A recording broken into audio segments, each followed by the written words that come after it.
ಎಷ್ಟು ದುಂಡಿಗೆ ಸತ್ಯವೇ ನಮ್ಮ ತಾಯಿ ತಂದೆ, ಸತ್ಯವೇ ನಮ್ಮ ಬಂಧು ಬಳಗ, ಸತ್ಯವಾಗಿ ತಪ್ಪಿ ನಡೆದರೆ ಮೆಚ್ಚನ ಪರಮಾತ್ಮನು. ಕೊಂದು ತಿನ್ನುವೆನೆಂಬ ಹುಲಿಗೆ ಚಂದ್ರದಿಂದ ಭಾಷೆ ಇತ್ತು, ಕಂದ ನಿನ್ನನ್ನು ನೋಡಿ ಹೋಗುವೆ ಬಂದು ಸೇರುವೆ ಕಣ್ಣಿಗೆ. ಆರ ಮೊಲೆಯಲ್ಲಿ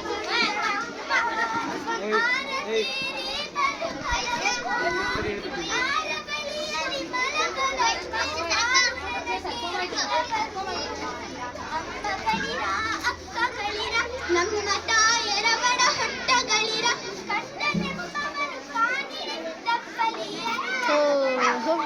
ಮುಂದೆ ಬಂದರೆ ಹಾಯ नकली बन रहा है तो ऐसी पाल में असली रात क्या करती थी ಕಟ್ಟನೆಂಬವನು ಕಾಣಿರೆ ತಪ್ಪಲಿಯನು ಕರುವನು.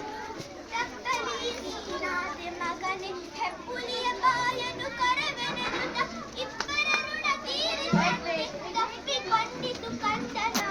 असली भाई ಕರುವನು ಬಿಟ್ಟು ಬಂದು ಸಾವಕಾಶ ಮಾಡದಂತೆ ಕವಿಯ ಬಾಗಿಲು ಸೇರಿ ನಿಂತು ತವಕದಲ್ಲಿ ಹುಲಿಗೆಂದಿತು. ಖಂಡವಿದೆಕೋ ಮಾಂಸವಿದೆಕೋ, ಖಂಡವಿದೆಕೋ ಮಾಂಸವಿದೆಕೋ, ಗುಂಡಿಗೆಯ ಬಿಸಿ ರಕ್ತವಿದೆಕೋ, ಚಂಡವ್ಯಾಘ್ರನ ನೀರಿಗೆಲ್ಲವನುಂಟು ಸಂತಸದಿರು. ಪುಣ್ಯಕೋಟಿ ಮಾತ ಕೇಳಿ ಕಣ್ಣ ನೀರನ್ನು ಸುರಿಸಿನೆಂದು ಕಣ್ಣೀವರ ಕೊಂಡು ತಿನ್ನರೆ ಮೆಚ್ಚನ ಪರಮಾತ್ಮನು. ಎನ್ನ ಬಡ ಹುಟ್ಟಕ್ಕ ನೀನು ನಿನ್ನ ಕೊಂಡು ನಾನೇಕ ಬೆಳವೆನು.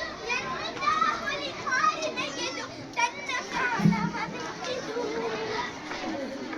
ಸತ್ಯವೇ ಭಗವಂತನ तो कैसा ಪುಣ್ಯ मर को भी जिंदा हुआ अब गई का है ಸತ್ಯವೇ ಭಗವಂತನೆಂಬ ಪುಣ್ಯ शेर मरिया भी जिंदा बोला शेर मरिया अब गई तो हमें मालूम ही बा दो भी दो उन्हें इधर से फिरना था शेर का कपड़ा है तो शेर जो था इधर से फिरे तो गई गिरी तो गई मरी तो कुमारी